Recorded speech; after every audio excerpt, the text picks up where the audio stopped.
Kembali lagi di Newsroom pemirsa, kami masih membahas wacana sertifikat nikah. Pak Yasin, saya sudah nanya ke Pak Mas Duki juga sebelum jeda, bagaimana mengukur seseorang layak mendapatkan sertifikat nikah ini?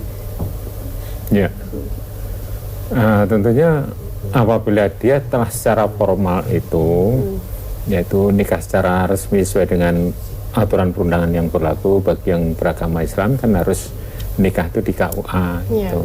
Bagi yang tidak mampu, mereka mendapatkan kelonggaran berupa penggratisan untuk biaya nikahnya. Bagi yang mampu itu adalah membayar 600.000 dan tempat nikahnya tidak harus di kantor.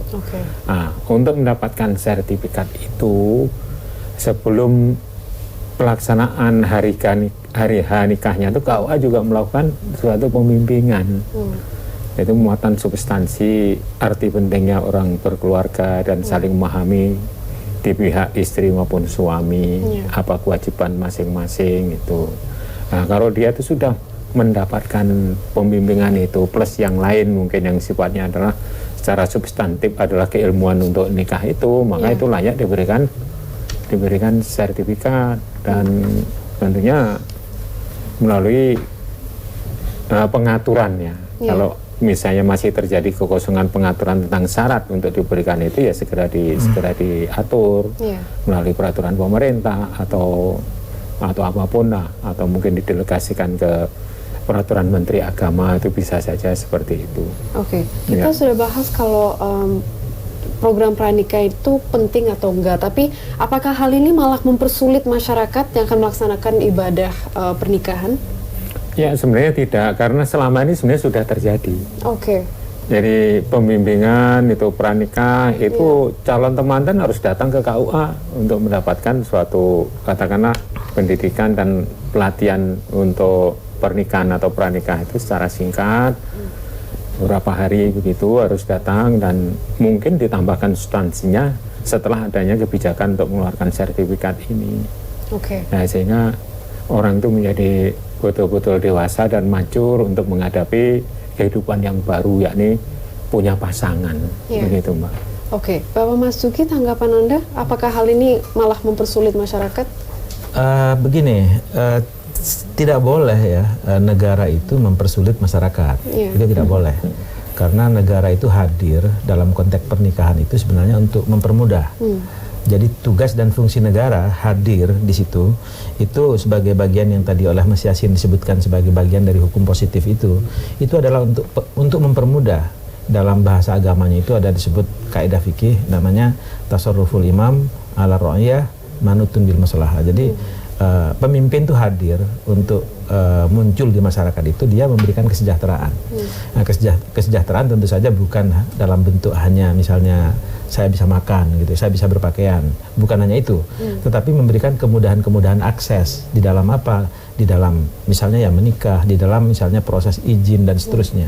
Jadi hadirnya negara itu dalam rangka memudahkan warganya untuk berbagai akses, termasuk dalam hal ini adalah akses untuk menikah, sesuatu hal yang sangat penting bagi pasangan ya, untuk membangun rumah tangga dan untuk berketurunan. Cuma negara juga menitipkan sesuatu juga.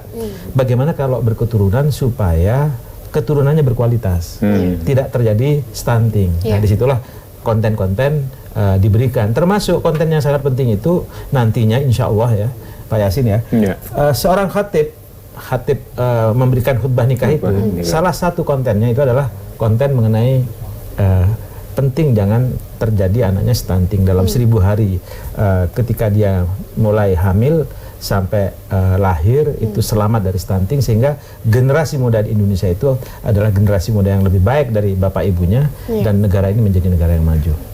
Saya kira itu. Pak Yasin, kalau tidak mengikuti pelatihan dan tidak memiliki sertifikat nikah ini, apakah tidak akan diberikan izin untuk nikah atau sanksi mungkin yang dia akan?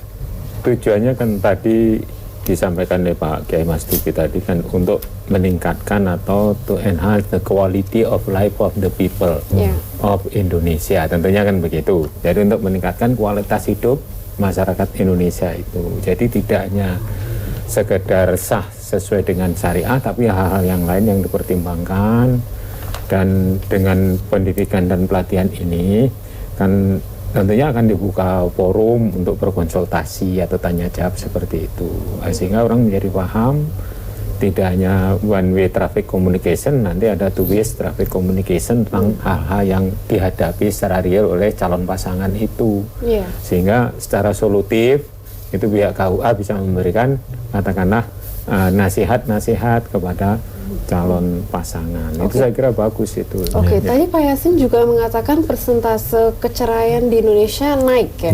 Tinggi. Ya, tinggi. Apakah itu juga menjadi latar belakang peraturan ini? Ya, saya kira itu yang menjadi dasar juga, salah satu faktornya, yaitu dengan kebebasan untuk mengakses, dengan seiring dengan kemajuan information technology itu kan orang sudah punya pacar masih Facebookan dengan pihak lain atau chattingan dan lain sebagainya, itu yang termasuk salah satu poin yang juga dimasukkan di dalam katakanlah program pendidikan untuk pranikah itu. Gitu, Mbak. Jadi mengiringi atau menyesuaikan dengan dinamika zaman yang semakin membuat orang tuh gampang cerai gitu. Iya. Baik, terima kasih Pak Yasin dan Pak Mas Duki atas perbincangan hari ini. Dan pemirsa, sejumlah informasi dari mancanegara akan kami hadirkan, diantaranya jelajahi pesona antelop ngarai, peninggalan suku Indian di Amerika Serikat. Tetaplah bersama kami di Newsroom.